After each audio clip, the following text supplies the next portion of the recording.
Now, if you've ever been involved in a close relationship with a narcissist, whether that be a parent, a mate, a friend, or a boss, then you know that blame is a huge part of this relationship. And in this video, I'm going to talk about why blame is such a big part of narcissistic relationships. I'm going to talk about what all of this blaming does to you. And I'm also going to talk about how you can change your relationship to blame so that you can heal.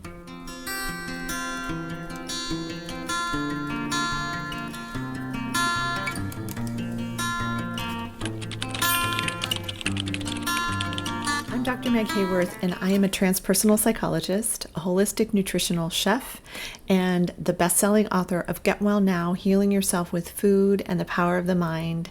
And I help wounded icons, adult children of narcissists, become healing icons. And what's an icon? An icon is someone who's independent, confident, original, and naturally you. And I help them with holistic healing to heal the mental, emotional, physical, and energetic parts of the self by understanding how emotions affect the physical body over time and how that can lead to illness and pain in the body. Blame has a huge part in narcissistic relationships for one primary reason, and that's because narcissists are always putting accountability on somebody else. So anything that they don't want to or refuse to accept accountability for, they're going to place it on somebody else. And this goes down to, like, you can fall on a crack in the sidewalk and it's the sidewalk's fault.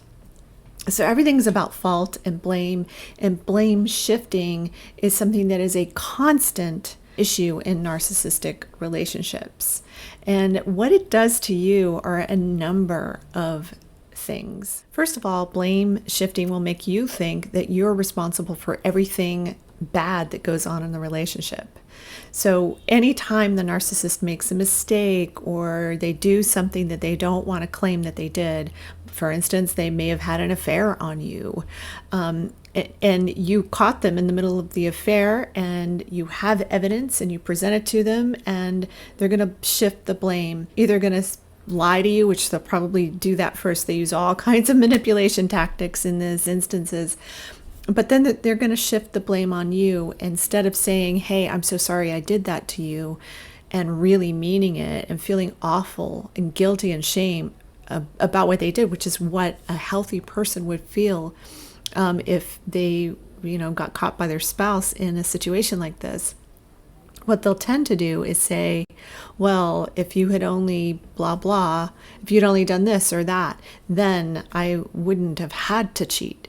So then they're shifting the blame onto you, and they're making you responsible for their horrible thing that they did. So that's how they're taking their own shame that they refuse to feel, that maybe they can't even feel. They're not allowing themselves to touch the shame that's in them, and then they're projecting it right back onto you, making you the problem and blaming you. And there's so many ways that they do this, and it can be really, really subtle. I recently had a client who was saying that she would go to her husband to talk with him about helping the relationship. Here's some things I wanted to talk to you about, hun. Like, let's sit and talk.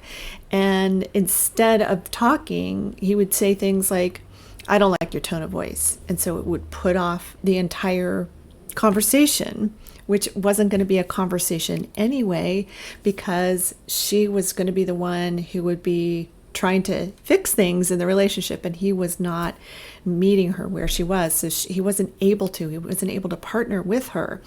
And so what happened was when they say things like, I don't like your tone of voice, or you're just too sensitive or something, they're shutting you down, but they're also blaming you. So it's not quite as obvious as when they blame you for having an affair, but they're blaming you, and you're swallowing that blame. You're taking that on. It's like, oh, well, if only I would change this, it would make them want to have a conversation with me. It's my fault. I'm the problem. So they're constantly turning the tables on you and making you think that you are the problem, which puts you in that space of being blamed and of being shamed and of taking the weight of the relationship onto your own shoulders.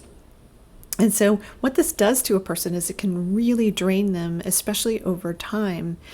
It drains your energy field through your emotional body, through that emotional experience of fear, So maybe it's fear that you feel every time they blame shift, or you just feel stuck. You're just like, I don't know what to do here. So then you may end up apologizing for things that you didn't do. I see this a lot in narcissistic relationships. I've done it myself, where I apologize for things that I didn't do at all, just to try to get that narcissistic rage to stop, to try to get the blame shifting to stop, to try to take the conversation somewhere else. So hopefully they'll stop in their rageful episode. So when you're in a relationship like this, you will feel like there's no place to go with them. There is no sense of accountability on their part, so there's really no discussion to really be had. You'll feel like that if you do try to have discussions with them, that you'll just be going around and around in a circle. And it's usually until they blow up at you, and then that ends the conversation. So they're essentially controlling you with their rage, controlling you with their anger, and getting you into this place of fear where you're just like, okay, I'll take it on, I'll accept it. And this is like, it's so out of integrity with who you are that you will feel so drained over time by this emotional experience of being taken on this roller coaster ride that has to do with blame and shame. There's so many different ways that narcissistic parents, which is something that I really focus on, will blame their children. I mean, they'll outright say things like, well, if you hadn't been born, then I could have whatever I wanted to be. So it's like you're being told that you're in the way, you're a problem, and you're the one who's to blame. And I find a lot with my clients and with people in general when it comes to therapy, they don't want to go to therapy because they feel like, oh, I'm going to have to blame my parents. But let's talk about blame a little bit more deeply, because if you've been in a narcissistic relationship, blame is a dead-end street. So there's no place to go with blame. Nobody's accepting responsibility except typically the empathic, good-hearted person who just wants the scenario to stop. Because blame is a dead-end street, you think that if you go to therapy and you start blaming your parents or blaming your spouse or blaming somebody, that blame is just going to stop right there. But that's not what it's for. I really think that blame, I don't even like the word blame because it has such a horrible connotation. It does have that dead end street, like, well, it's all their fault and there's nothing I can do about it. That's not how it goes. It's more like you're able to look at, this was their responsibility. And so start shifting your way of thinking around this. It's their responsibility what they did. They did this and it caused this inside of me, and now that's my responsibility.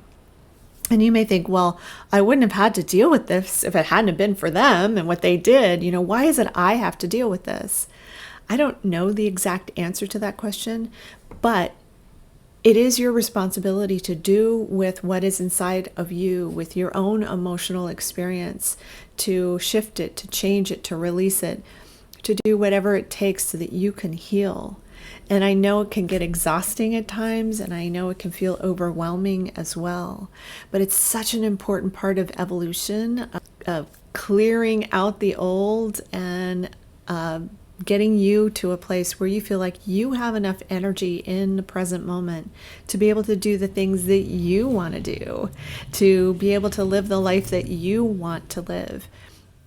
And so looking at your parents or your siblings or your spouse or your friend or whoever it is, I want you to think of it as, this is somebody who's helping me to examine myself, to help me understand myself better so that I can release these emotions that I'm holding in my own field, that get triggered when somebody does this thing or that thing. It gets triggered and I get upset and then I run away, or I shut down, or I start fighting.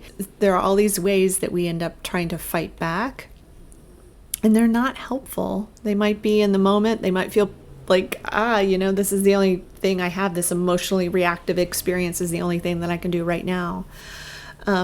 But ultimately, it's not helpful because it just keeps you in a cycle where you're a part of the cycle now. You're a part of the emotionally reactive cycle. And this happens with reactive abuse, where they push you and push you and push you until you blow up. And now you're having this big knockdown, drag out kind of argument with this narcissistic person that's never going to go anywhere. It's always going to go back on you because you are the problem. And they're not going to let you forget that. And that is such a burden. And that is so hard for you to take on that burden and take on that weight. So when you start looking at it in a really different way, like I said, when you start looking from the point of view of responsibility, I love the word karma because it means responsibility. And it's responding to your ability. And if you're an empath and a sensitive and intuitive, you are wired to clean and clear away this emotional experience that's being held in your energy field, that's being held in your body, and that's draining your body of its precious energy, which eventually can make you sick over time. And so helping you to restore that energy by helping you to release that is what I help people do. And I do that with my whole person integration technique. And it's an emotional release therapeutic process that helps you to release the energy from the field, helps you to find that limiting belief that's really draining you, that's being held by the emotion itself, that like the guilt, the shame, the fear, the unworthiness, all of these things that are a big part of being raised by a narcissist, of being in relationship with a narcissist, especially for a long period of time. Actually, it really doesn't take much time at all to be really worn down by someone like this, because it's a daily experience. So like I said, blame is a huge part of a narcissistic relationship because they cannot take responsibility for their own bad actions. They'll make up stuff about all these great things that they've done or how amazing they are, how they're the best one that ever did this or that, And then a covert narcissist is going to be doing something a little bit more different. They're going to be in the victim place. They're going to be, oh, poor me. They're going to be trying to get you to make them feel better by using your empathy to sort of patch things up, but it never goes anywhere. It never gets better. In fact, it just gets worse and worse and worse. Changing your relationship to blame will be a very important way to help you heal, to understand that was their stuff, this is my stuff, and this is what I need to work on to help set myself free. And there is just no better thing in the world than setting yourself free from all of the fallout that happens in narcissistic relationships. And blame shifting is a huge, huge piece of this entire dynamic. If you feel like you need help and this resonates with you, the kind of work that I do, I also weave nutrition into this to help the body heal itself while you're going through your emotional release process. And I also teach intuitive development and certify people in whole person integration technique. That's coaches, therapists, and healers. And I would love to talk to you if you feel resonant with the things that I've said in this video. So you can book a free call with me. The links are in the description and comments below. I also have an online course for adult children of narcissists called Healing the 5 Primary Wounds of Parental Narcissistic Abuse.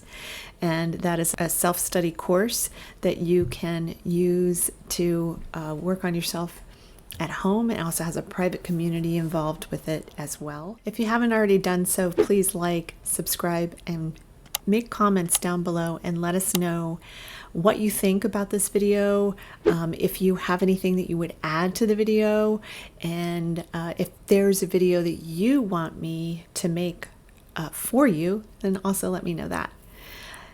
I hope that this information has been really helpful for you. I'm Dr. Meg Haworth, and I hope this information will help you get well now.